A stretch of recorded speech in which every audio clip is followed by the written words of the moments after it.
Good evening. Thank you so much for joining us for the 2021 Whitney M. Young Jr. Awards Gala. My name is Melanie Pratt, and I will serve as your MC for the evening. Many of you know me as radio personality on Praise 100.9, Radio 1 Charlotte, and I am so pleased to be here with you tonight.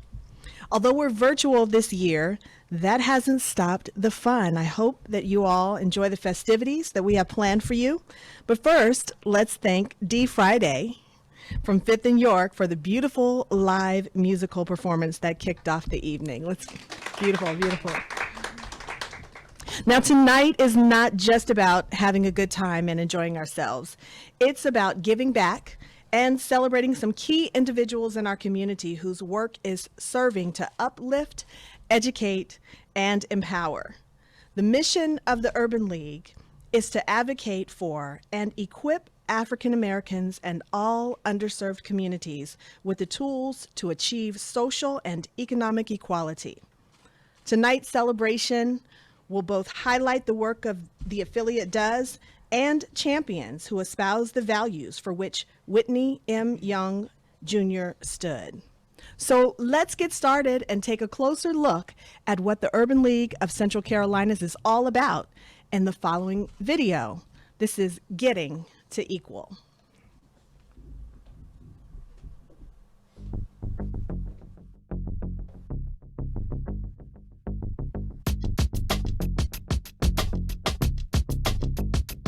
Charlotte is a wonderful growing city, but in many areas it's known as the tale of two Charlottes. One where there's a thriving middle and upper class, but for those on the lower end of the spectrum, it's not going so well.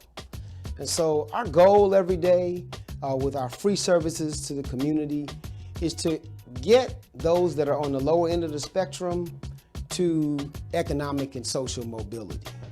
And specifically, we are really focused on eliminating the racial wealth gap.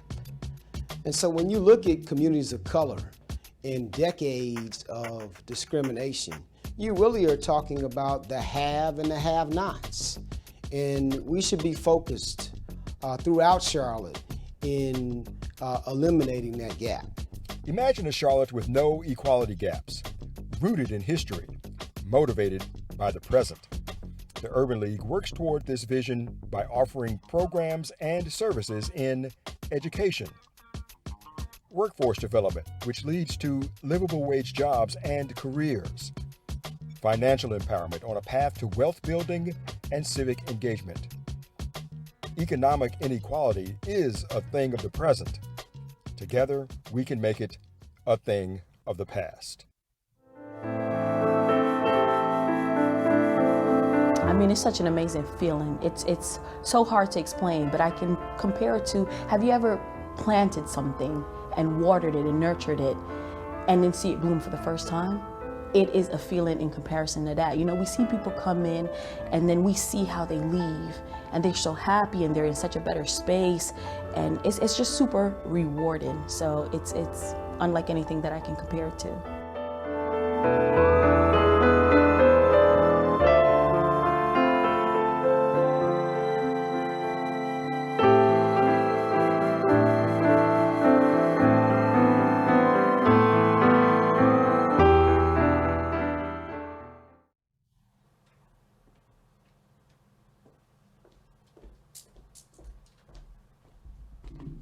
Great. So let's welcome at this time our board chair, Troy Keene of Wells Fargo, to share some acknowledgments.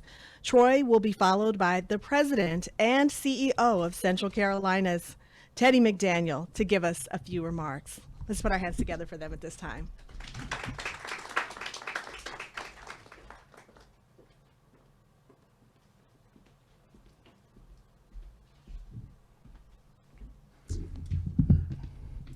Thank you, Melody. Good evening, everyone. My name is Troy Keene, and I have the distinct pleasure of serving as the current board chair of the Board of Directors of the Urban League of Central Carolinas. And on behalf of the board, it gives me great pleasure to welcome you to the 2021 Whitney M. Young Jr. Gala. Tonight, we will celebrate ULCC's impact in the community, as well as honor some special individuals and a corporate partner who have made a significant contribution to the movement over the past 12 months. Particularly with its impact in the Charlotte region, we'd like to honor those individuals in the company for their partnership, their commitment, their insight, their courage, and their partnership, again, for making a difference in the lives of the greater Charlotte community. Starting with our sponsors, I'd like to recognize them. Our empowerment sponsors for this event are Allstate, Atrium Health, and impact sponsor, Bank of America. In addition to all of our other event sponsors, your generosity and commitment have made a significant contribution and difference in the effort that we attempt to make throughout this community. Your connectivity with clients, instructors, and a vibrant educational and training programs distinguish this league, and for all that you do, we thank you. Just as important, we also want to celebrate the mission, our staff, and the people we serve every day. For without them, there would be no us. We recognize there is struggle all around us. We recognize there is challenge in front of us. But with each and every one of you in partnership, your sponsorship, your commitment, your dedication, and honestly, your love for the greater Charlotte community is to make a tremendous difference than we have before. We stand on the precipice of greater things that this community has seen in the 40-year history of the Urban League of Central Carolinas. So tonight, we welcome you. We thank you for taking the time to join and celebrate with us as we honor our special recipients. But most importantly, we thank you for locking arms with us, for standing with us, for speaking up and speaking out with us as we continue this fight for justice. God bless you, and thank you.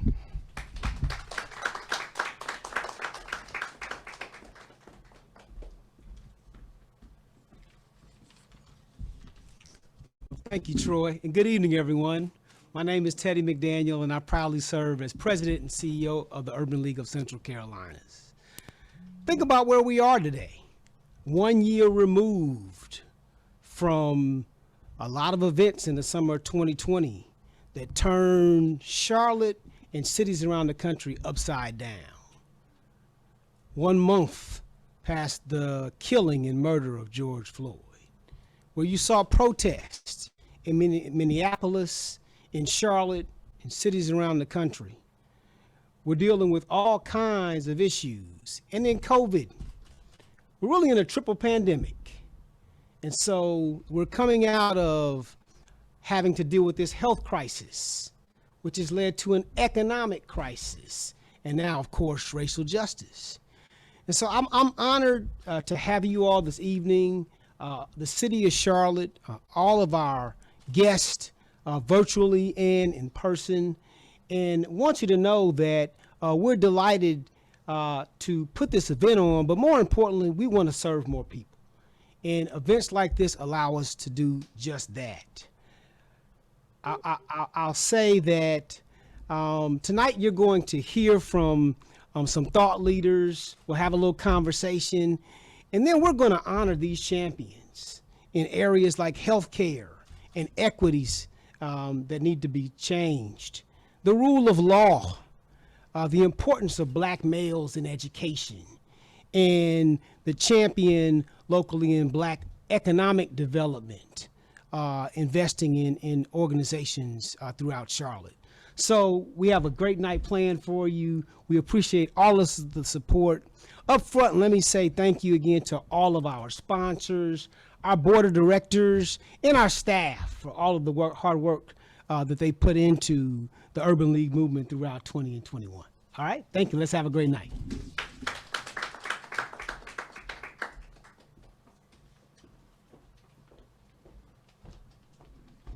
Thanks so much, Troy and Teddy. And if you're watching virtually tonight, we want to invite you to post your thoughts and hashtag WMY Gala 2021 and hashtag Urban League Fights for You.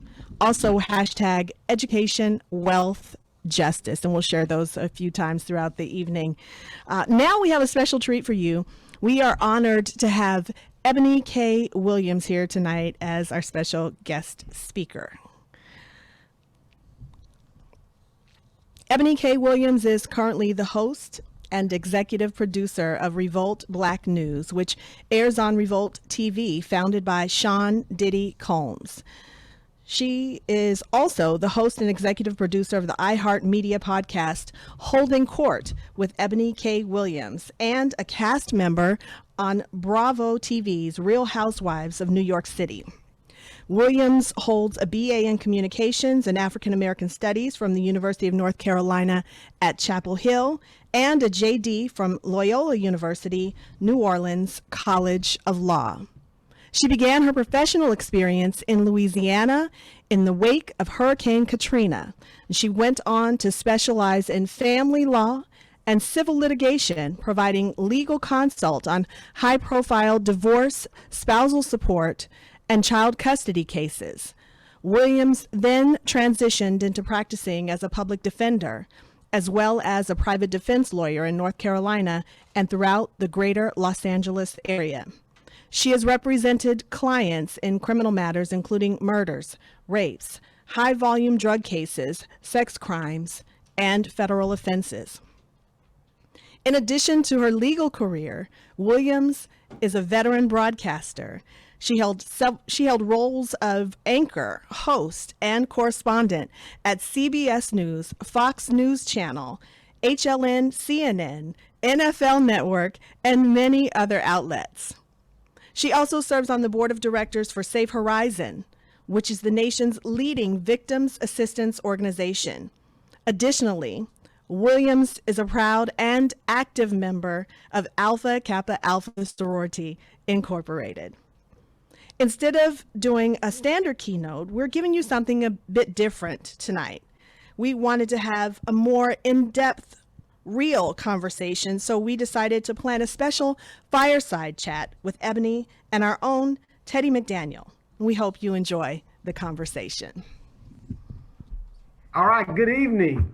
Happy to have you, Ebony Williams, Ebony K. Williams, and welcoming you to the 2021 Urban League of the Central Carolinas Whitney M. Young Gala virtually this evening. And so how you doing?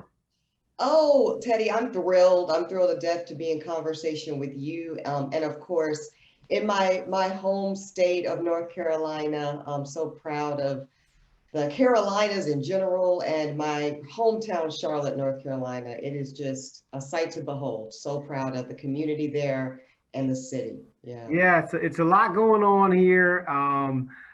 Obviously, in the last year or so, things have changed, both locally and nationally. And we want to talk this evening about our theme, Urban League Fights for You, education, wealth, and justice. And I'm glad you brought up that you're a native Charlottean. Things have changed over the years. So talk to me about your background growing up in West Charlotte. I think you're a graduate of Northwest School of the Arts. You got it. And how things have changed over the years. Absolutely. So I am a proud graduate of Charlotte-Mecklenburg Public School System. I did graduate, as you said, from Northwest School of the Arts. I went 6 through 12. So it was extremely essential to my formation as a young student and young woman. And really, I can't overstate how much some of the skills that I learned at Northwest as a theater major and even student in music and band. I played alto and tenor saxophone in a jazz band. The skills, the discipline, the thoughtfulness in the academics from Northwest, which were extremely strong as well, have translated so powerfully to the work that I do today and the work that I did in my previous career as a practicing attorney. Where I worked also in Charlotte at James McElroy and Deal Law Firm, and ultimately at the Public Defender's Office in Charlotte as well. So I got to tell you, the skill set I got as a student in Charlotte was extremely powerful. And I would be remiss if I did not shout out, Teddy, that I also cheered for West Charlotte High School my senior year. So all right. All right. Yeah, a lot of West Charlotte grads. They're quite proud Yeah, So yeah. glad to know that. Yeah, so there are lots of issues here in Charlotte when it comes to education. I'm so glad to hear you talk about the skills that you got from your high school training, and essentially you went to a magnet school. I went to a medical school, yeah, I'll say that that was a game changer for me and my mother, Gloria Williams, who also owned a beauty shop right next to the school. I'm sure that was a coincidence, right, How Mom? about that? On Beattisford Road. She made sure that I was able to have access to those high performing magnet schools. And unfortunately, Teddy, we both know every student does not get that access to that essential education that they also deserve. Yeah, it's become an issue here in Charlotte with the school system, the lack of equity, primarily for Black and Brown and low income students that are in the schools. The school system is a very large one here. There are lots of great programs, but we're trying to get to equity for that. And I know you know the importance of interventions. Talk about the importance of teachers and intervening when students are having trouble. Again, it can't be overstated, right? So much of what I have found in my work as a mentor now, that I get blessed to work with students on a daily basis, throughout a lot of my work as a proud member of Alpha Kappa Alpha Sorority Incorporated, where I'm active here in Manhattan, where I live. And you see, Teddy, that the formation of one's ideal of who they are and what they are capable of starts so young.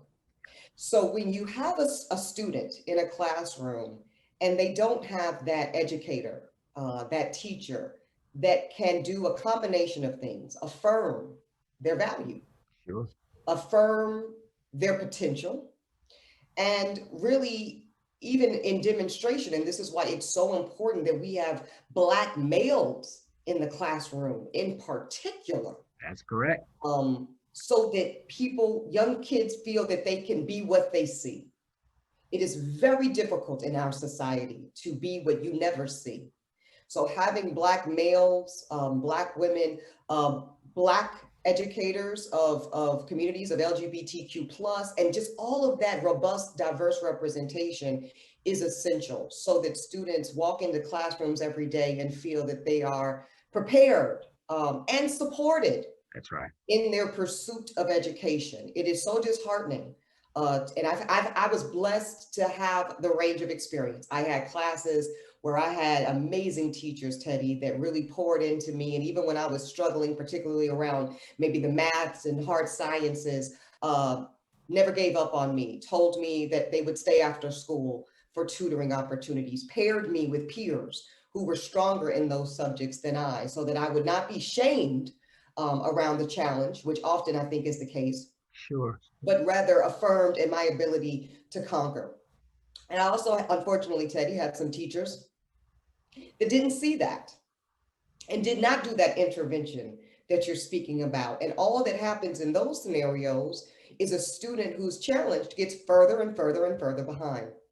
And then they're put on a trajectory of playing catch up throughout the rest of their not only academic career, and I love the theme of this year's conference, which is education tied to economics. That's right. Because there's an intrinsic correlation between the two that I don't think we talk about enough as a community. I think education tends to be seen through this lens of almost just altruism, just a good thing to have.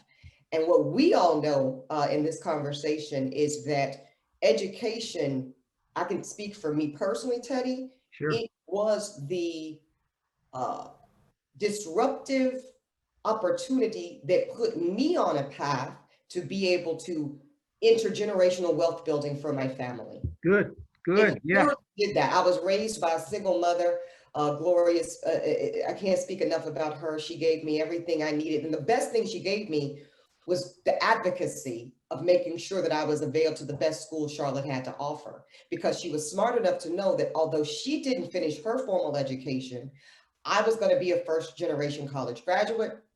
which I went on to do at the University of North Carolina at Chapel Hill as a Polk Scholar, because my mother was a hardworking single mother without those financial resources to pay for my education. Sure. So I needed so much out of my public school experience because I needed to not only get the education, I also had to have, going back to your point, Teddy, of intervention, guidance counselors. That's right. Guidance counselors that could educate my mother and I on what scholarship opportunities are there for students like yourself, so that I could avail myself to a bachelor's degree and then prepare to go on to law school. So it is all so connected, not just to the receiving of the fundamental education, but the opportunity for many of us as students to be put in position to now generate generational wealth assets.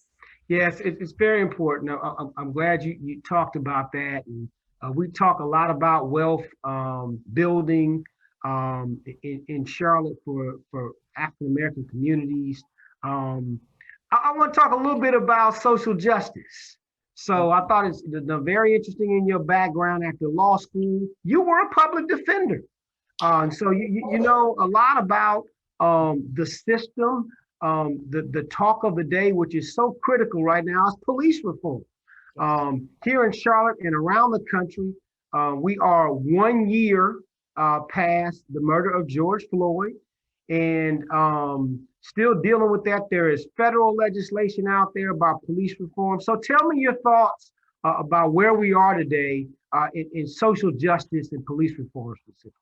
I'll start with the federal legislation you mentioned, Teddy. So I just was blessed to be coming back just a couple of days ago from Tulsa, Oklahoma, where I was just overwhelmed with so many emotions as I was on the ground as a journalist to cover the centennial commemoration of the Tulsa massacre, which we now know, devastated, destroyed a Black wealth community.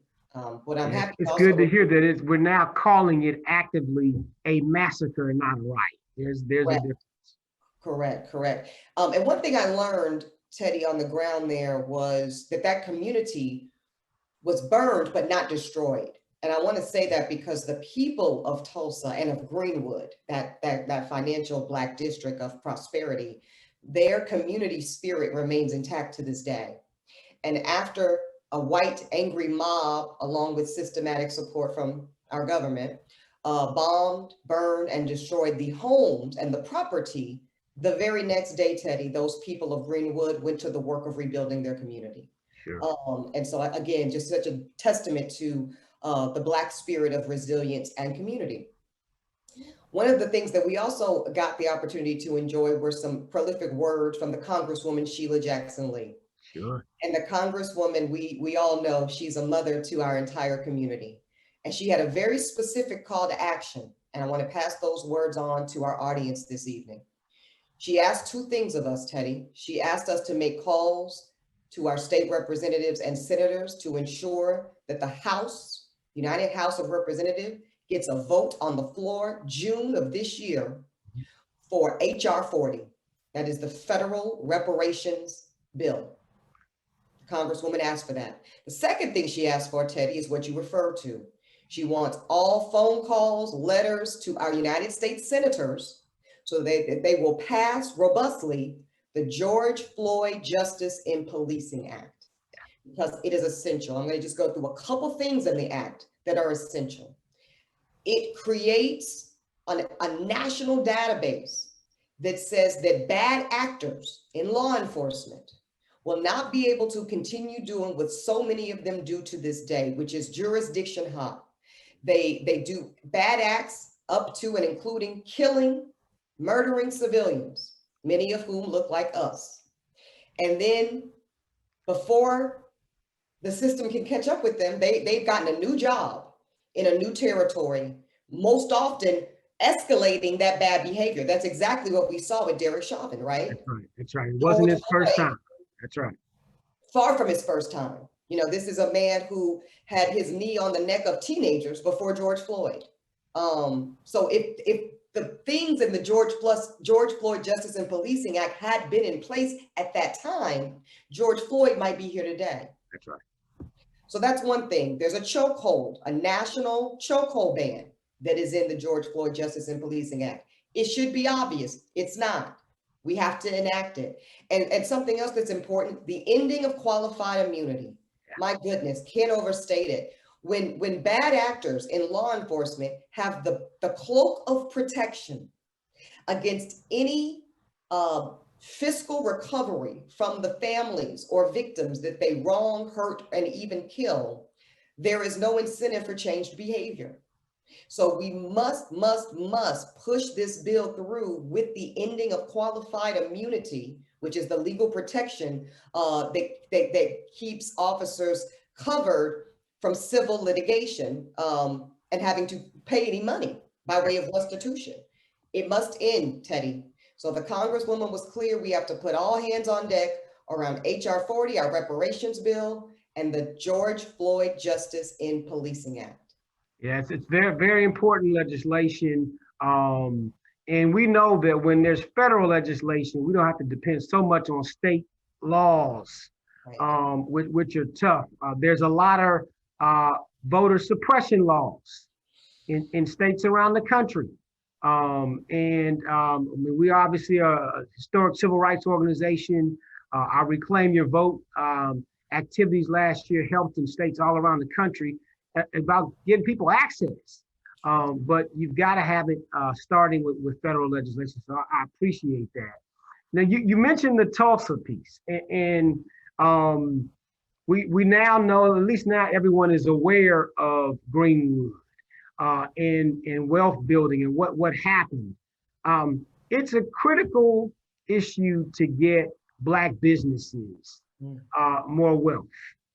Yes, we need to get more of our clients ready to be home buyers, and we focus on that, but we need Black businesses that can scale. So can you talk about your entrepreneurship efforts and your thoughts on that? It's a real issue in Charlotte and around the country. And a lot of companies now have stepped up and said, hey, because of what's happened in the last year, we want to strengthen Black businesses and minority businesses. So tell me your thoughts on wealth building in an entrepreneurship way. Indeed. So my entrepreneurship spirit comes by way of legacy, and I think that's the story for many of us in the Black community. Again, I talked about my mother Gloria's beauty salon right on Badersford Road. She went on to have a series of daycare facilities also in West Charlotte communities, and then ultimately having a trucking company based right there in Charlotte, North Carolina. So I saw that model growing up, Teddy. I saw a stern and relentless businesswoman who bet on herself, right? When so much in society would not affirm what she brought to the table by way of profession. So she affirmed it for herself. I think it is the late great Madam C.J. Walker that said, I got an opportunity by giving one to myself. How about that? Right. How about that? So I think that encaptures the spirit of entrepreneurship. And something else my mother Gloria told me, no one will ever pay you what you will pay yourself, right? True. And this is true. So for me, coming out of law school as a trained litigator and attorney, I definitely cut my teeth, as I said, at firms in Charlotte and the public defender's office. But I always knew ultimately I wanted to own my own business and be my own boss. And this part is really key. Now I'm older and I'm seeing my favorite thing about being an entrepreneur, Teddy, is putting money back as a business owner. When I go to pay payroll, I am putting and circulating Black dollars back into Black pockets. That's right. So my team is pretty much fundamentally all Black. Miss Jamaica Whitney here, who is helping facilitate this, she knows my publicist, Drina Whitfield. That's a Black woman. So every month when I cut that check, that's going into a Black household in a Black community. My OBGYN is a Black woman. My primary care physician is a Black woman. My hairstylist is a Black woman. The photography I use, the stylist, my glam team, even during the experience I have on Real Housewives of New York City, you're gonna see my stylist, my hairstylist, makeup artist, all of these people that surround me and create my team are Black people with their own Black businesses. So I want to just emphasize that point. One Black business is wonderful, but creating an ecosystem where we as Black business owners pour into each other, literally, the dollars, that when I was in Tulsa, Teddy, that was what was remarkable about Greenwood. It was not an isolated example of Black excellence. It is the repetition of Black excellence in community. That Black dollar in Greenwood circulated 19 times. 19 times. That's right. Before it left the community. That is why Greenwood was the most prosperous Black community in 1921.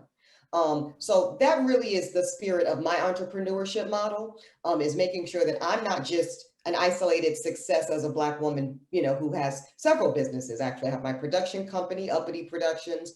I have Ebony K. Williams, LLC, which funnels speaking engagements, book deals, things like that. But my podcast and production that I create as a producer comes through production. That's great. Where are those dollars that those businesses bring in going?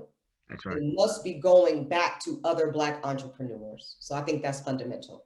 Yeah, I mean, I appreciate that. I tell you that that all the studies show that when you strengthen Black and minority businesses, they're going to make those hires. There's no question about it. We're steeped in workforce development, getting people livable wage jobs, and getting them the training. But we will always be advocates to getting Black businesses to grow and get access to capital.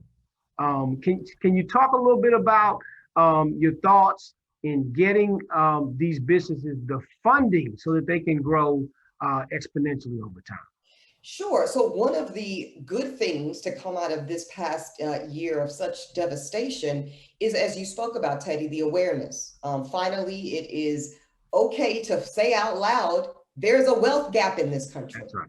That's right. And we now know the numbers. For every $1, for every $100 a Black person has, a white person has 1,000. It is a very severe wealth gap in this country.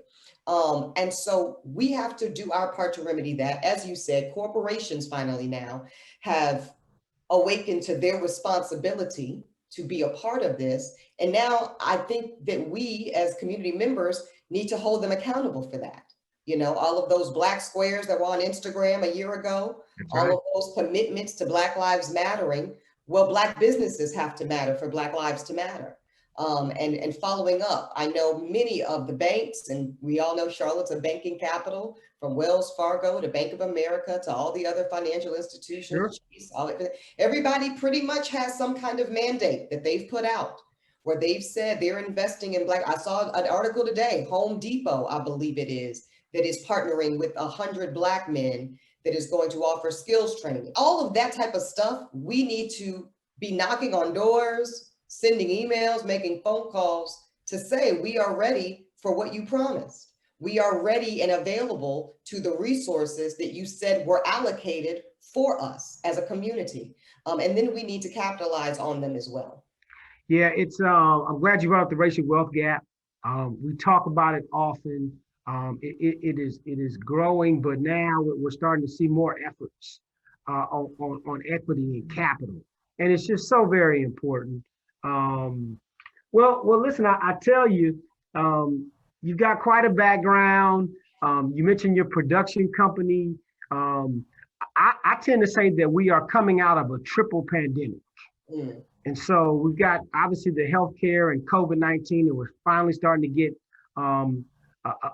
past somewhat with vaccines, and then the economic pandemic, and now racial justice.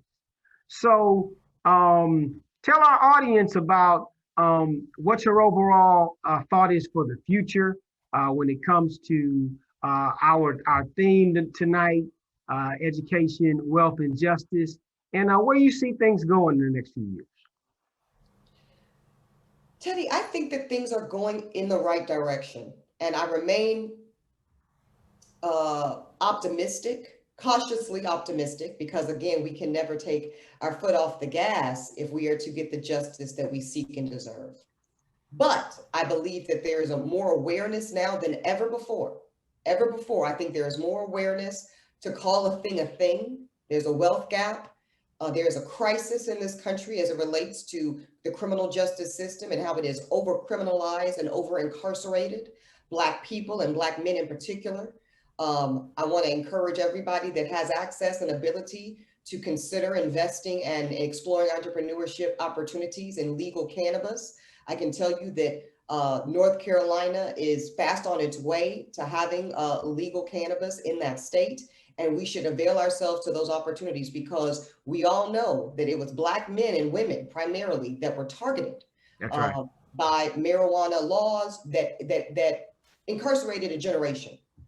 And so it's only right that we reap the financial benefits of the new era of what cannabis is in this country and in the state of North Carolina in particular.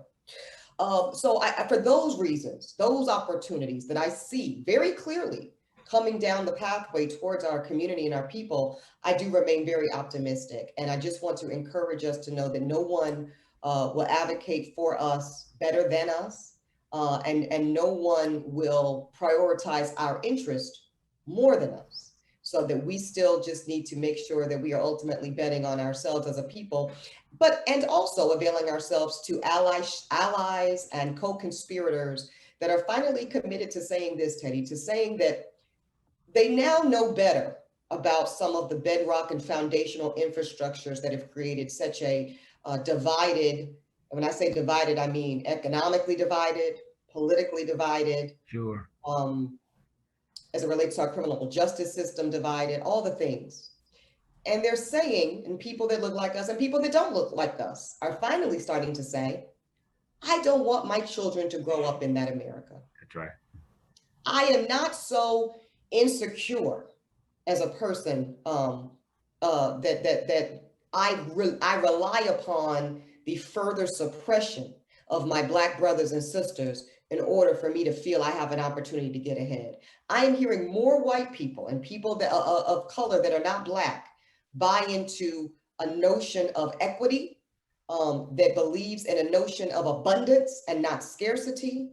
And it is that vision of America that makes me extremely excited about what's to come. Yeah, I agree. I think we are at quite an inflection point. Where we have our white brothers and sisters who are not only talking about it, but now committing to investing in it. They always say people will remember what you say, but they'll remember more what you do. And so really look forward to seeing some of these long-held disparities narrow and one day be eliminated. So yeah, it's very, very important.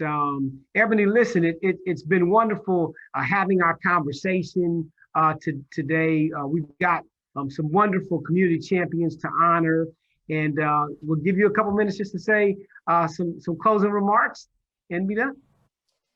I just want to say to you, Teddy, for your leadership, to the National Urban League, to the regional work of the Urban League that you spear up, and to the community leaders of Charlotte.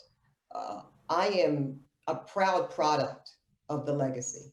I remember what it was to grow up seeing Black banks on Badersford Road and Black restaurants. And this past year, we just lost a queen of Charlotte, in my opinion, and that is Miss Clara Jones. Miss Clara Jones taught me piano for many years, right there out of her home in the Badersford community.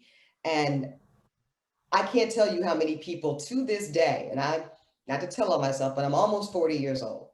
And there are professionals, doctors, attorneys, engineers,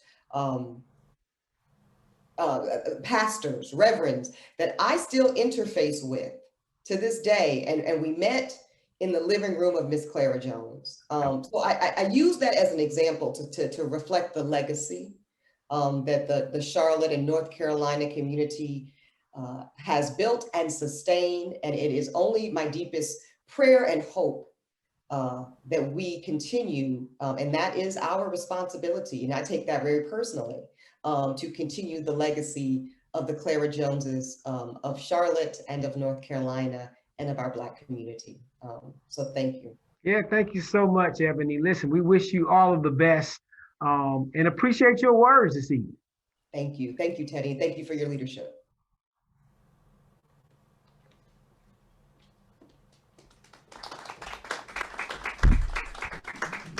Absolutely powerful conversation, informative and inspiring. And we are all cheering Ebony on as she continues this great legacy that she speaks of. Again, let's give it up for Ebony K. Williams and those powerful words. So now it's time for one of my favorite parts of the program. It's the awards. You ready for the awards? Well, first, yes. That's what we're here for, right? So first up, we are honoring the incredible Sherry Beasley. Sherry Beasley is a former Chief Justice of the Supreme Court of North Carolina whose trailblazing career includes 2 decades on both trial and appellate courts. She is a partner in the Raleigh office of McGuire Woods LLP and a member of the firm's Appeals and Issues team. Sherry joined the state's highest court in 2012 and was appointed Chief Justice by Governor Roy Cooper in March 2019. As head of North Carolina's judicial branch, she initiated reforms to improve efficiency, fairness, and accessibility in the state's court system. Under her leadership, state courts began the adoption of electronic filing and cloud computing systems to make court services available remotely and expanded access to specialty treatment and family courts. As Chief Justice, she also launched North Carolina's Faith and Justice Alliance, bringing together legal and religious leaders to address the legal needs of low-income residents. She previously served for 4 years on the North Carolina Court of Appeals and for a decade as a district court judge in the state's 12th Judicial District. Throughout her career, Sherry has advocated for fair, independent, and accessible courts. She often lectures on trial and appellate advocacy at North Carolina's law schools and has served on numerous committees with both the American Bar Association and the North Carolina Bar Association to promote access to legal services. Sherry is a graduate of the University of Tennessee College of Law and Douglas College of Rutgers University. She earned a Master of Laws in Judicial Studies from Duke University School of Law. Sherry is a member of the American Law Institute and has held several leadership roles in the American Bar Association and the North Carolina Bar Association. You turn your attention to video. I'm Sherry Beasley, and I've had the honor of serving the people of North Carolina in our court systems for the last 30 years. I began my career in Fayetteville as a public defender, and then went on to serve as district court judge in Cumberland County, and then on the North Carolina Court of Appeals, and then began to serve on the Supreme Court of North Carolina in 2012, and was appointed to serve as the first African American woman Chief Justice of our state's judicial branch in 2019. It was my honor to serve in each of these roles and to ensure that everyone who came before my court was treated fairly and with dignity. Our systems, including the judicial system, should work for everyone and be transparent and accountable. But too often that is not true, especially for communities of color. After George Floyd's death, I felt compelled to speak out and was the first Chief Justice in the nation to do so. Here's what I shared. As the mother of twin sons who are young Black men,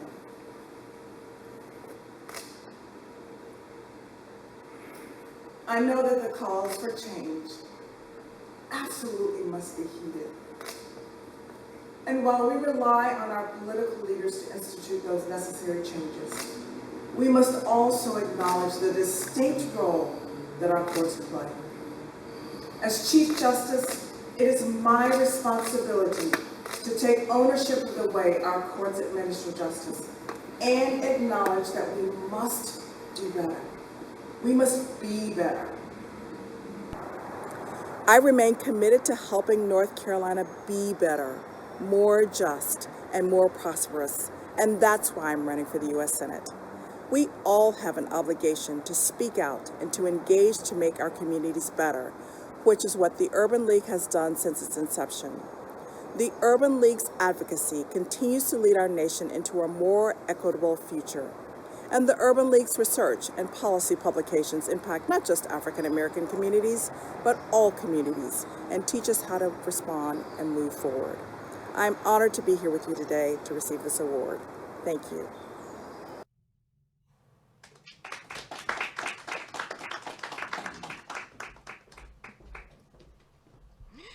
Congratulations, Sherry, on winning the Whitney M. Young Jr. Award. Let's welcome her to the stage.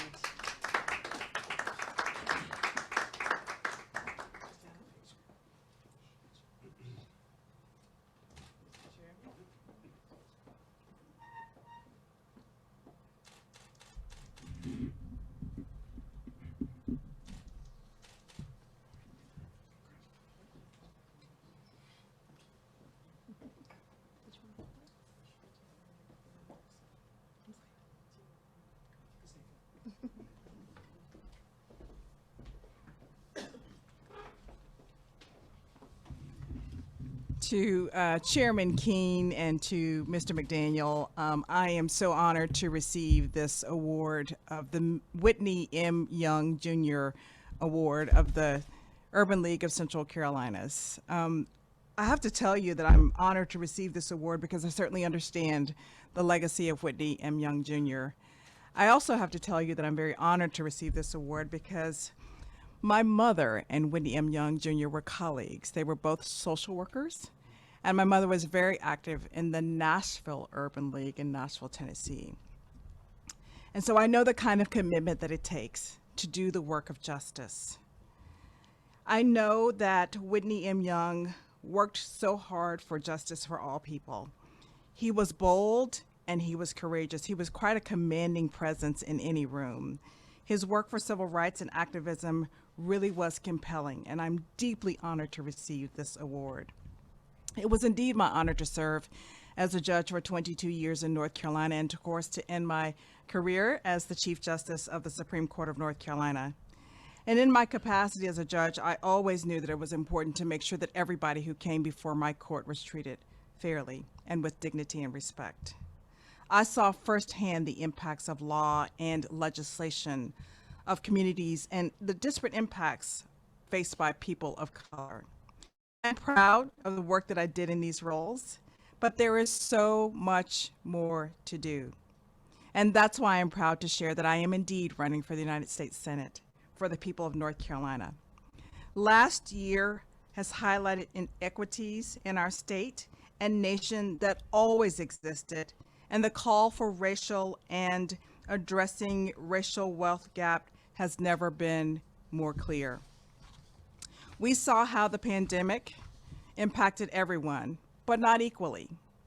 And our leaders must recognize this, how communities of color bore the brunt, often required to still go in person to work or lacking access to affordable health care.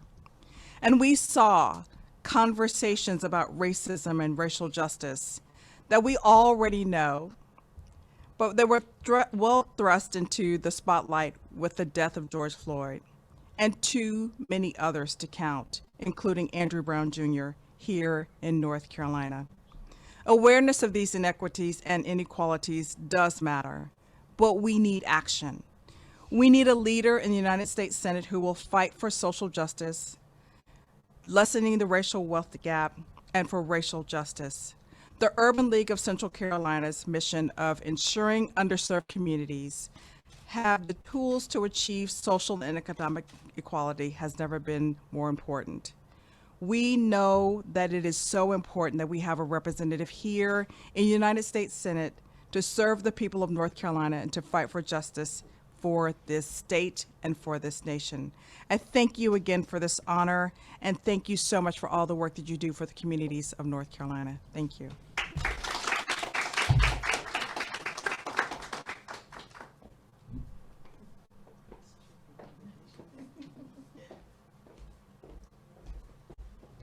Again, congratulations, Sherry, and we celebrate your service and your Senate run. Amen. And so we're going to continue on with the awards. I'm honored to present Mr. Eugene Woods with our next Whitney M. Young Jr. Award. Eugene A. Woods is President and Chief Executive Officer of Atrium Health, a nationally leading nonprofit health system with more than 70,000 teammates serving patients at 42 hospitals and over 1,500 care locations across 4 states: North Carolina, South Carolina, Virginia, and Georgia. It also includes Wake Forest Baptist Health and Wake Forest School of Medicine in Winston-Salem, North Carolina, and Atrium Health Navicent in Macon, Georgia. Woods joined Atrium Health in April 2016, and during his tenure, Atrium Health also has been recognized as one of the best employers for diversity, for new grads, and for women by Forbes. #1 on the list of best places to work for women and diverse managers by Diversity MBA. One of the 150 top places to work in healthcare by Becker's Healthcare, and the #1 military-friendly employer in the country. The health system was honored by the American Hospital Association with the Equity of Care Award and one of the first ever Quest for Quality honors for its rehabilitation hospital.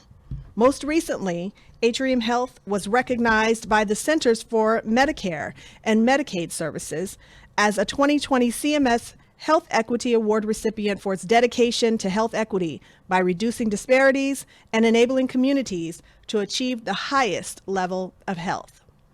One of today's most prominent leaders in healthcare, Woods served as chairman of the American Hospital Association Board of Trustees in 2017 and is currently chair of the nominating committee. Woods has also served as a member of the Wall Street Journal's CEO Council and currently serves on the Becker's Healthcare's Advisory Board, Scottsdale's Institute Board of Directors, the Board of Best Buy, and the Executive Committee of the Healthcare Leadership Council, and as chair of the board of the Federal Reserve Bank of Richmond. Woods also was appointed to the North Carolina Council for Healthcare Coverage and the North Carolina Governor Roy Cooper's Economic Recovery Task Force, and most recently, the Governor's Andrea Harris Social, Economic, Environmental, and Health Equity Task Force to help address disparities in communities of color that have been exacerbated by the COVID-19 pandemic. Woods has 30 years of healthcare leadership experience, and his career is decorated with many honors, including his most recent recognition as #7 of the 100 most influential people in healthcare and one of the top 25 minority executives in healthcare, as well as being one of only 5 luminaries honored for their career-defining work in reshaping the industry by modern healthcare. He has also been named Healthcare Pioneer for Black History Month 2021 by Governor Roy Cooper and the North Carolina African American Heritage Commission.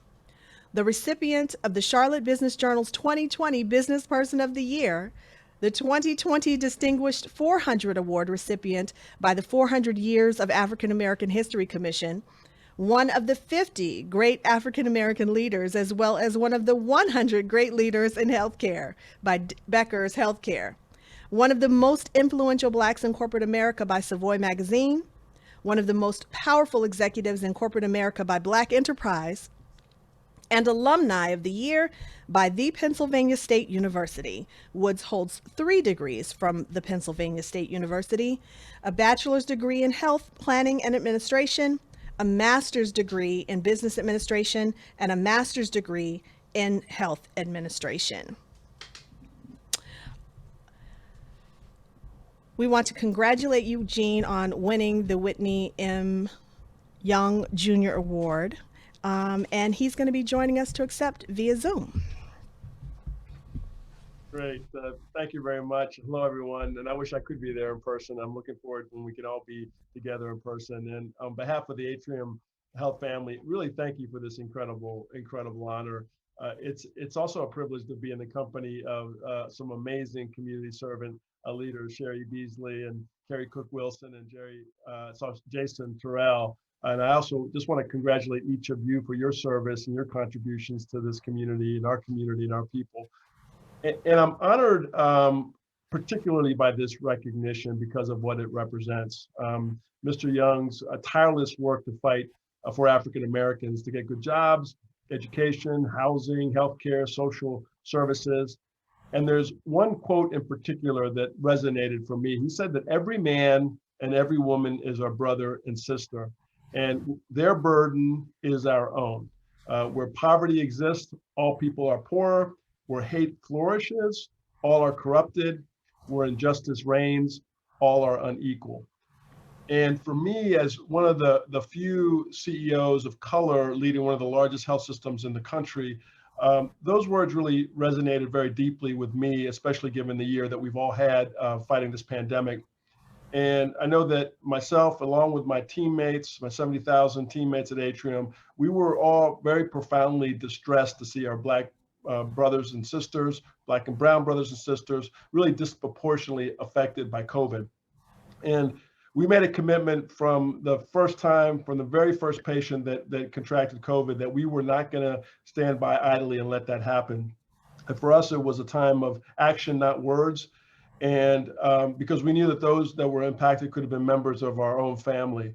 And so we at Atrium adopted this not on our watch stance. And whether it was distributing 3 million free masks at a time when you recall that masks were very scarce into our communities with a focus on the most vulnerable, or working with our faith community early on in the pandemic to eliminate testing disparities in Black and brown folk, or whether it was, administering recently almost 600,000 shots in arms, with over 30% of those being in people of color. And we're continuing to offer vaccine clinics in every single corner of our community. In the church parking lots, we're going to where people are rather than having them always come to us.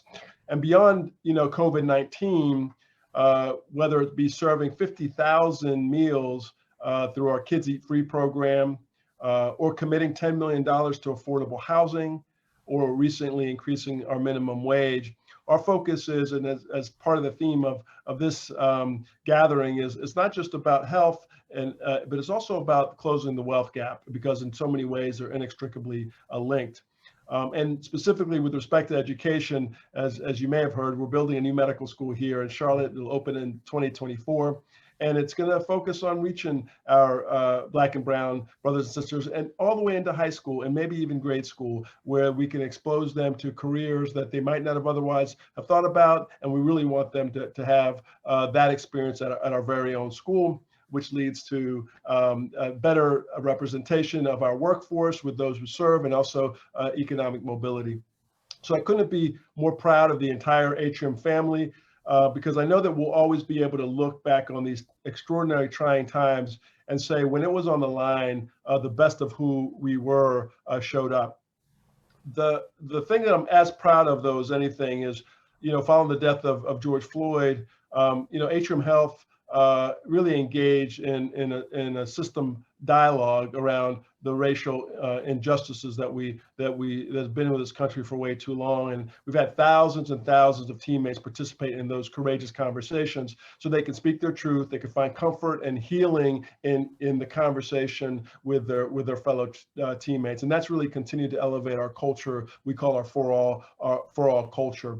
So today I am really honored to accept this award on behalf of the Atrium family. I'm really honored to lead an organization that not only provides care for all, but pledges to listen to one another, that lends a helping hand to those who are struggling, an organization that we all work hard to bring our authentic selves to work, to promote a space where everyone can feel like they really truly belong, and most importantly, stands up for our For All mission.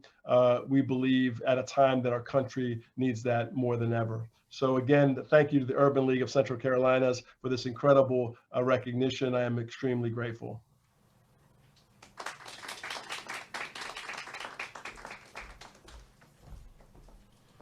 We celebrate Eugene's leadership, and we celebrate Atrium Health. And here to accept the Company of the Year award on behalf of Atrium Health is Fernando G. Little, Atrium's Vice President and Chief Diversity Officer.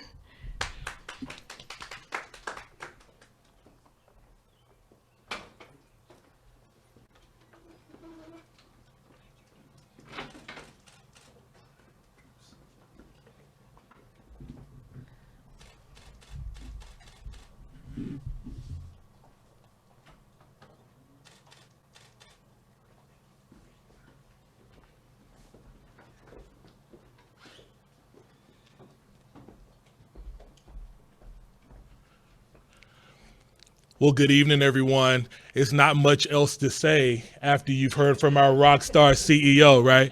And when I say that he's a rock star, he is a rock star literally and figuratively.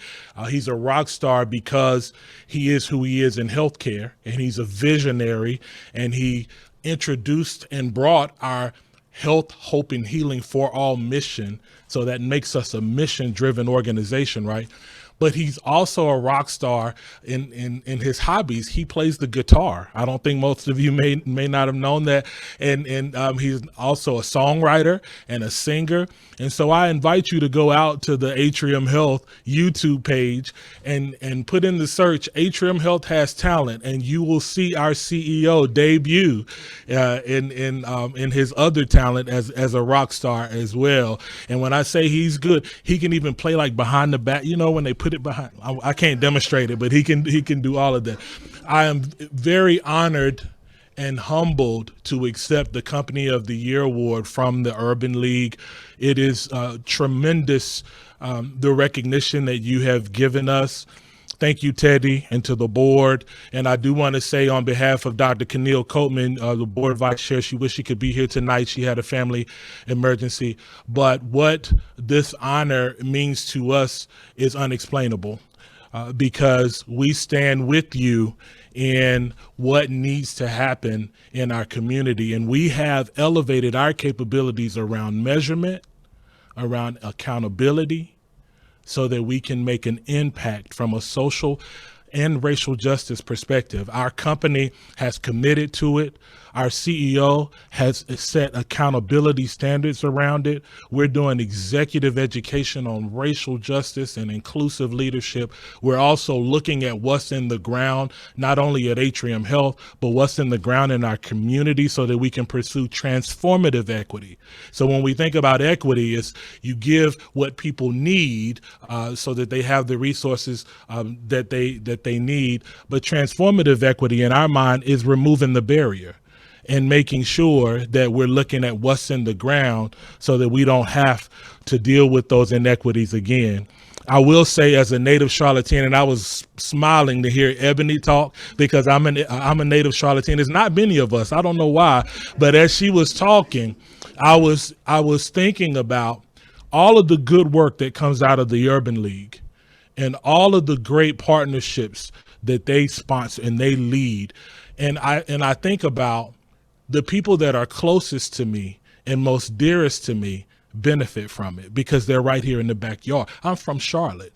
So my cousins, my friends, my uncles benefit from these programs. And so I could not be more proud to be a partner with Urban League and to represent Atrium Health. On behalf of our board, on behalf of our CEO, Gene Woods, on behalf of our Chief People and Culture Officer, Dr. Jim Dunn, on behalf of our Chief Community and Social Impact Officer, Dr. Keneal Coatman, on behalf of the Office of Diversity, Equity, and Inclusion, my colleague Peggy Harris, who's been a ride or die with me since I've been at Atrium, and she started the Office of Diversity, Equity, and Inclusion in our Community and Social and Impact Division. We, like I said, are very humbled, and I just want to leave you, and congratulations to our award recipients too. It's just an honor to share the stage with the people that are being honored tonight. And I just want to leave this word around. We get this comment all the time. Fernando, you work with a lot of healthcare heroes, and they've been putting in the double shifts and dealing with the surges in the hospital and the high hospitalizations and trying to vaccinate the community. And as Gene Woods mentioned, we eliminated the testing disparities in our the communities that were disproportionately impacted. He said, how do you deal with the fatigue? Because I know that you all are tired. And I said, yeah, we do get tired, but there's a source of discretionary energy. And this is what I want our award recipients to hear tonight. There's a source of discretionary energy that you get from doing meaningful work, right? So when you're doing meaningful work, helping the people that need it the most, your time, your energy, and your sacrifice turns into discretionary energy, and you can give 110%. And so I encourage you to continue to do what you're doing. Urban League, we are honored and very proud of this. We stand with you. This is a movement, not a moment, most definitely, right? Thank you.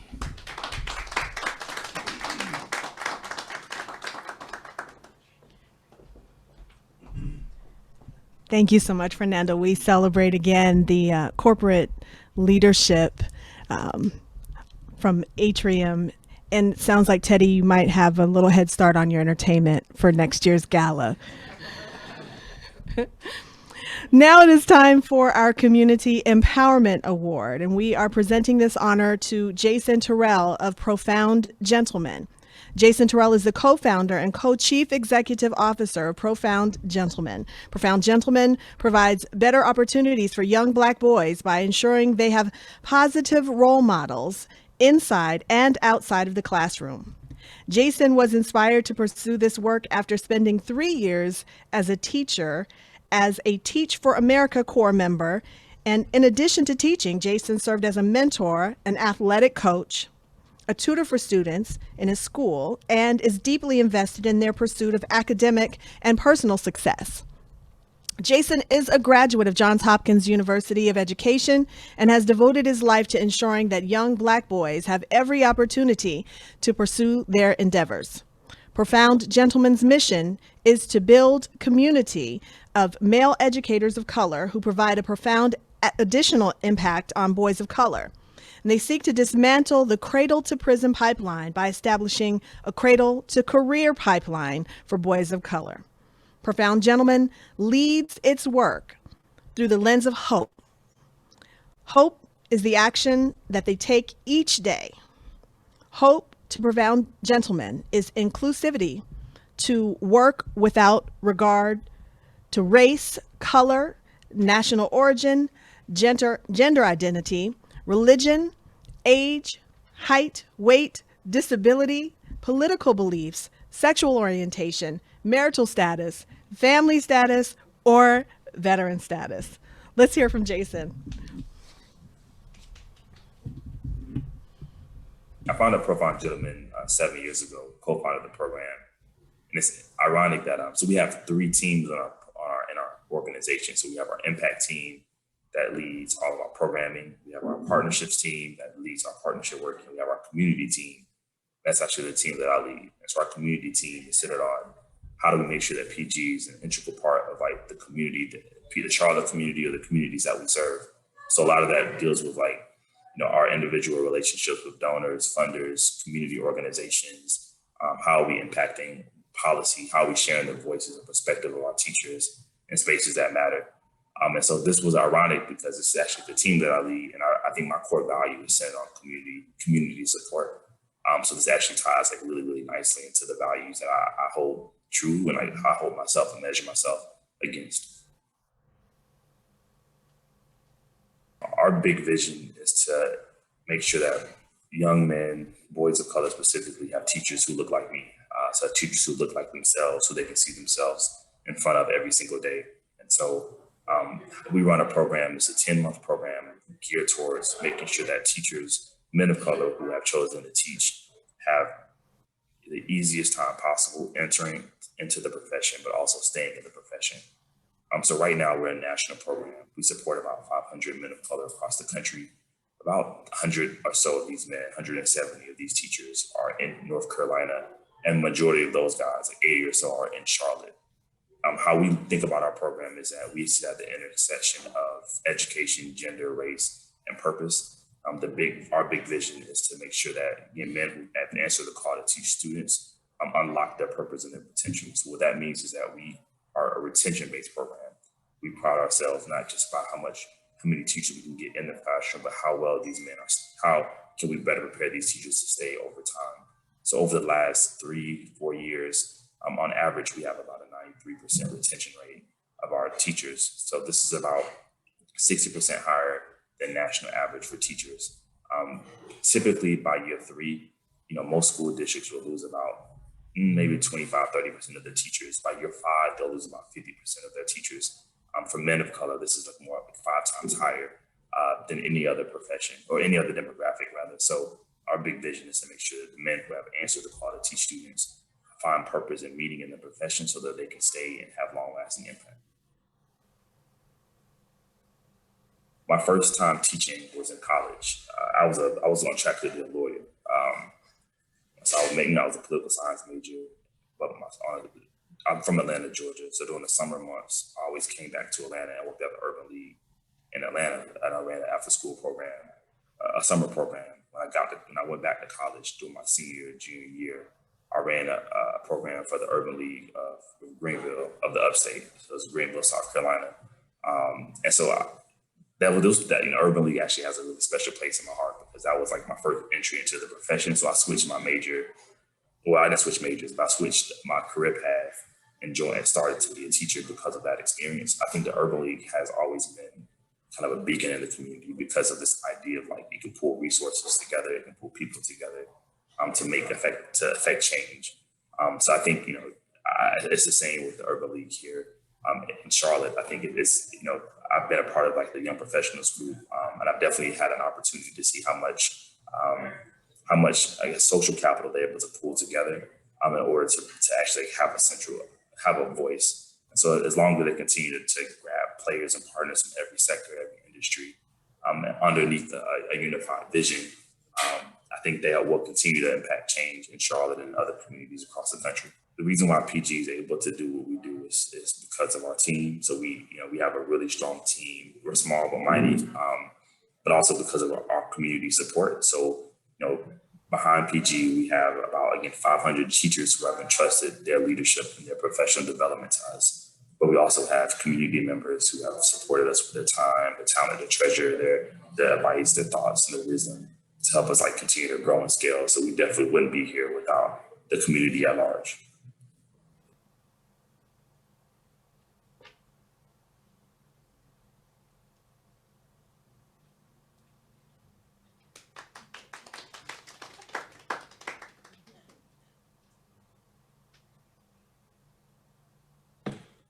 So I want to thank you for allowing, Profound Gentleman and myself to be a part of this opportunity and receive the Community Engagement Award. Sorry I can't be there in person. I'm actually on vacation with my family. I have a 2-year-old son and a wife, and she was ready to get away for a little bit. So we decided to take a quick trip before things just kind of start up. But I'm really honored to receive the award. I mentioned that the team that I lead is the community team, and actually we grounded our team based off of a quote from Dr. King and his vision of the beloved community. So I'm gonna quickly read the quote and just share what that means for me, and then kind of what that means for the spirit of the work. But the quote is, the end is reconciliation, the end is redemption, and the end is the creation of a beloved community. There's a type of spirit and the type of love that can transform opponents into friends. It is this type of understanding, goodwill, that would transform the deep gloom of the old age into the exuberant gladness of the new age. It is a love which will bring out miracles in the hearts of men. And so I know earlier we talked a little bit about this idea of hope, and Profound Gentleman's core value, actually, like in our core value and our value statements, like you'll see, it's called LAVS, like love, authenticity, unity, hope, growth, mindset, servant leadership. But we approach our work with that because education typically is when we think about being a teacher, oftentimes that gets a negative connotation. So our big vision is to ensure that when boys have teachers in the classroom, they have teachers who they shine. They have this idea of hope, this idea of love. They're creating this community for these boys to have a sense of support and growth through. But when we're marketing the profession to teachers or to potential teachers, we want to make sure that we're presenting the best of the profession. And so, when I was in the classroom, I have a lot of deep and meaningful stories about impact. And that, to me, that was the best time of my life, was the years that I spent teaching and coaching baseball at James Martin Middle School and the Governors Village. And so, this is a really special award because it embodies everything that we do. Our big vision is to ensure that every student, especially boys, have teachers who look like them, who's from their community, who speaks their language, who has the same style, the same taste, or who even have different styles and tastes, but can expose them to something else. And so, we have to rely on the community to get our message out, to make sure that folks who never considered teaching before have a space to kind of call home and learn a little bit more about the profession. So I wanted to say thank you for allowing and trusting us with the award, and then just recognizing us for our leadership. And I mentioned we have a small team. We're a team of 8 full-time folks. We're supporting about 500 teachers, but we're always growing. Every year we're growing in the number of teachers that we support, the number of staff members that come on our team. So from the whole Profile Gentleman team to our board of directors, we really appreciate this recognition. Thank you.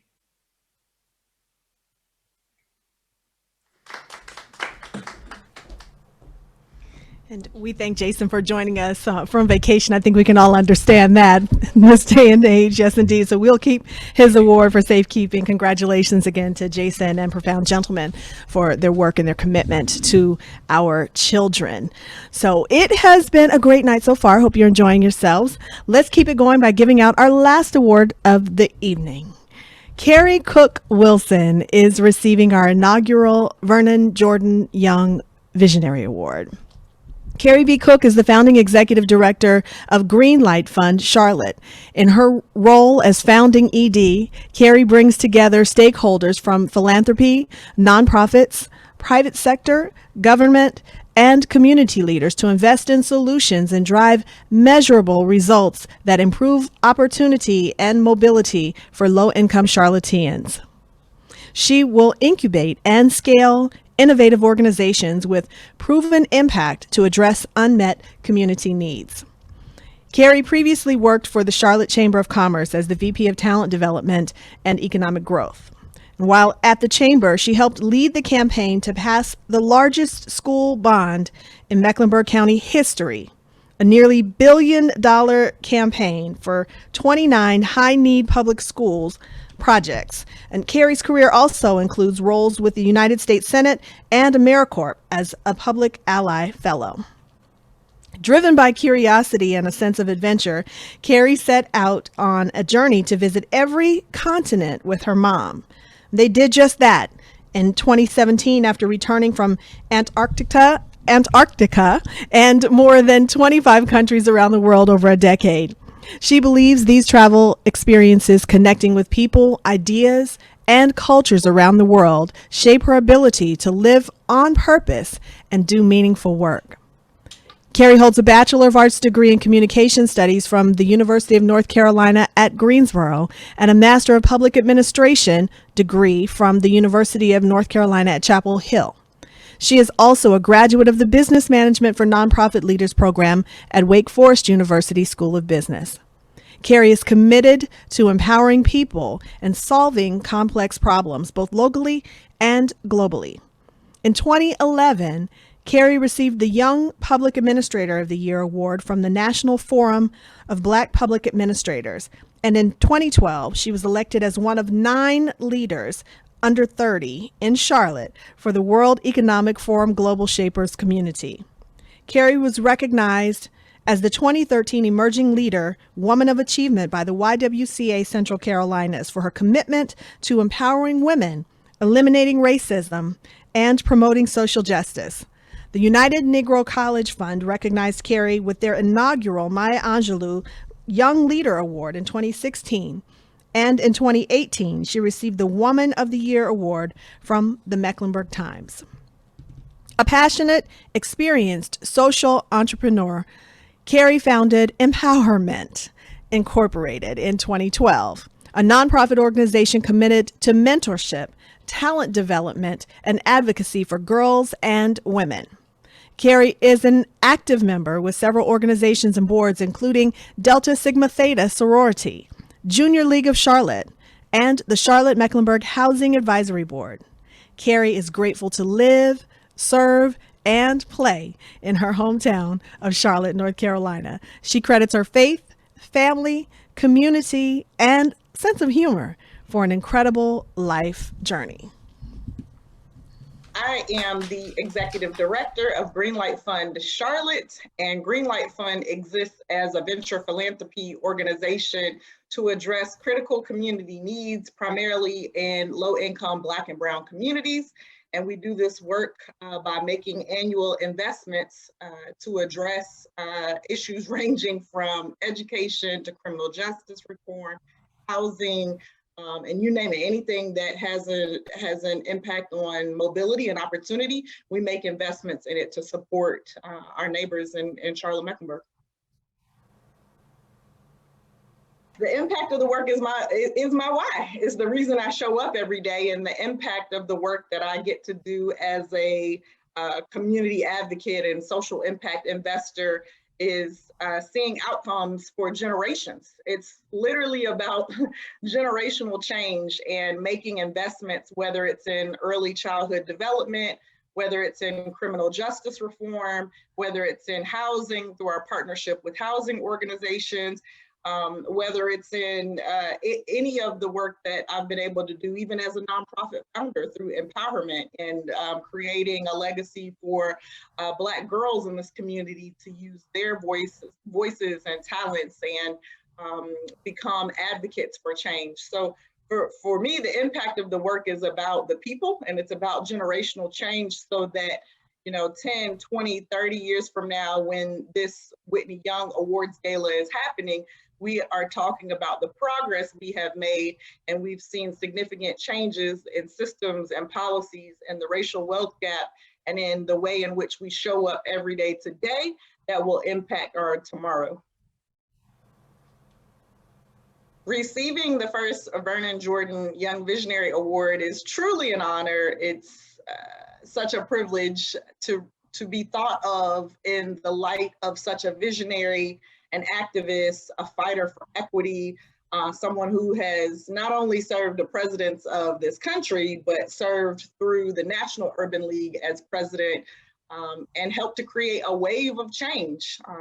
And as Vernon Jordan and so many others before him and alongside him, and Sister Maya Angelou says, she came as one, and yet she stood as 10,000. And I feel the exact same way, that I come as one, but I stand as 10,000. And so receiving this award is about standing side to side with our neighbors in Charlotte-Mecklenburg and not resting until everybody has an opportunity to realize their full potential, and continuing the work forward, moving forward the progress that folks like Vernon Jordan and others have started, so that we have a better opportunity for the generations coming behind us. We shouldn't be here in 20, 30, 40 years with the same types of outcomes if we are truly committed to the type of work that our ancestors have allowed us to open up the door for, and have allowed us to walk through the door to create more opportunities. We should be advancing that in a significant way, and it's truly an honor. I thank the Urban League president and CEO of the Central Carolinas, Teddy McDaniel, for this recognition, and it means that there's continued work to do. So it means we got to continue to get to work and stand with all of those who came before us and those who are alongside us now. Keep working.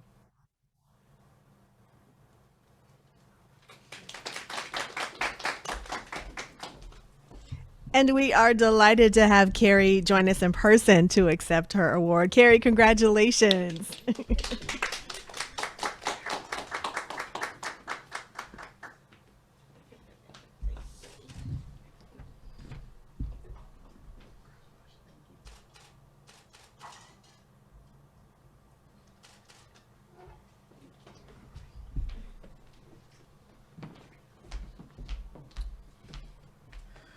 Well, I know we're getting to the end of the program, so I'm not going to be long, but I just want to say thank you to Teddy McDaniel for his leadership of Urban League of the Central Carolinas. I want to say that being recognized after a leader like Vernon Jordan, who, when you think about education, wealth, and justice, Vernon Jordan embodied that.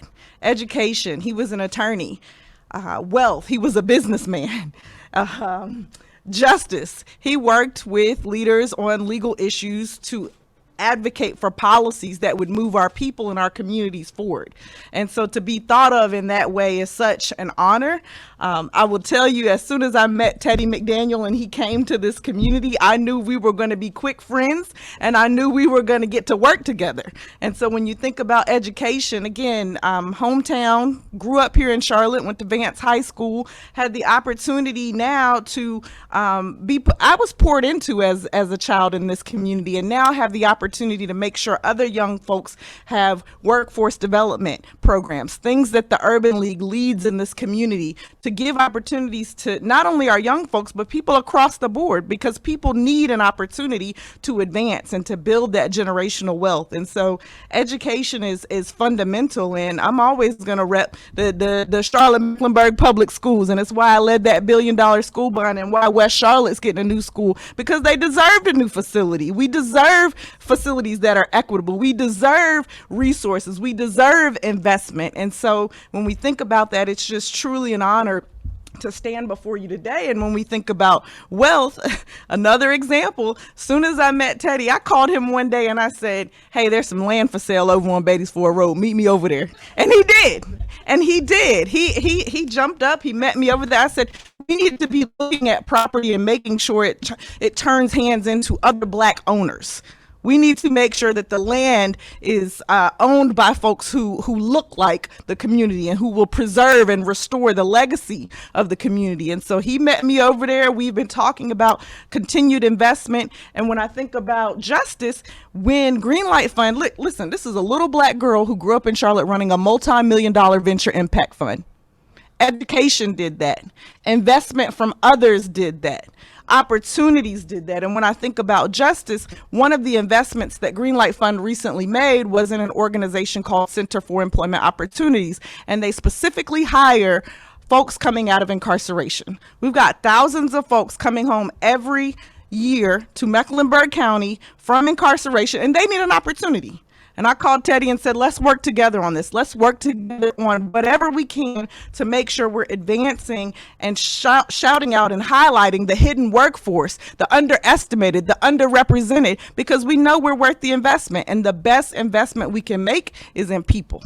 And Teddy believes in investing in people. The Urban League of the Central Carolinas believes in investing in people. And I'm so, so grateful to be a partner in this work. This is truly an honor to be the inaugural Vernon Jordan Award recipient. And I look forward to, like I said in the video, continued work. We're not going to stop here. And I just want to shout out, my hubby couldn't be here tonight. We got a brand new baby, but I want to shout him out because he's watching. And so I just want to, again, thank everybody. Thank this community. Thank all the folks who continue to pour into myself and into this community. Let's continue to do the work together.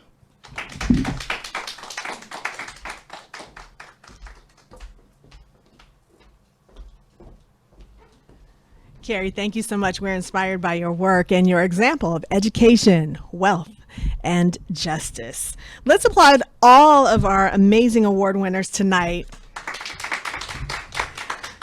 Absolutely. The work of the Urban League would not be possible without your support and your efforts. And it's important to understand all the work the Urban League does right here in the Queen City. They are truly fighting for you. From answering the call for providing access to vaccines in underserved communities, providing job training for rapid re-employment during the economic downturn, to educating over 100 K-5 students who are housing challenged or homeless with a remote learning academy. The Urban League, in so many ways, is living out its slogan of empowering communities and changing lives. Let's take a closer look at one of our programs, as well as the Urban League of Central Carolina's Year in Review. Hi, I'm Amy Steele. It's my honor to bring the Urban League of Central Carolinas the SAP TS410 certification program. Today, we are here in studio taking headshots as well as professional pictures of all of our students so that they can have an updated online presence because of their completion of this class. Now, hear from some of the students about their experiences with this program.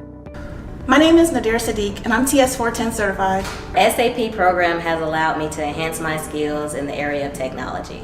I guess further my horizons and enter the corporate world. I don't think I would have known how to transition without this class. I signed up for this program because I want to use my project management skills in a different setting. I work in the finance industry, and the SAP certification is going to add a lot of value to my career development. I signed up for the SAP program as a challenge for myself and to enhance my project management skills. Before, I had a stagnant career. I really couldn't see myself going any further in the career path I had chosen. This allowed me to revitalize my career and open up the door for new opportunities. The current opportunities have afforded me 2 interviews with technology companies, and I am currently waiting to receive my offer letters. I am putting that out there in the universe.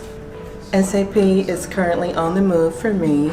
I work as a support engineer for a CPA firm in Charlotte, North Carolina, and have been offered an Ariba position starting in the fall. As a result of this, it comes with a potential salary increase of $70,000 on top of what I already make. Thank you, Urban League. Muchas gracias, Urban League. Thank you, Urban League. My name is Antonio Galt, and I would highly recommend the SAP class To the Urban League of Central Carolinas.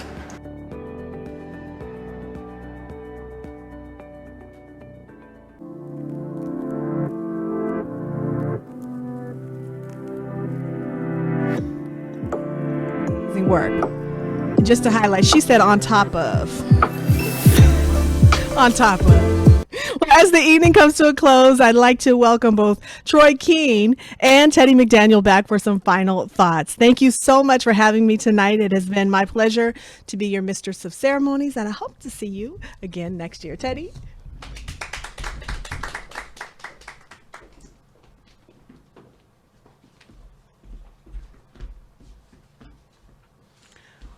Well, thank you, Melanie. And thank you to all of the community for all of your support for our 2021 Whitney M. Young Gala Awards Gala. To our awardees, your work is impactful. We celebrate all that you're doing, and we look forward to partnering with you in the future. Thank you again to all of our sponsors. And I also want to take this time to thank our staff. We have a hardworking staff here at the Urban League.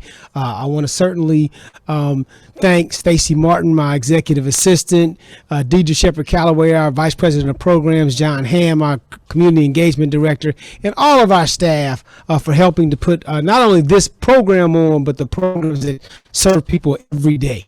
So thank you all for a wonderful evening. We look forward to continuing this work and empowering communities and changing lives throughout the Charlotte area. Good night. Thank you all.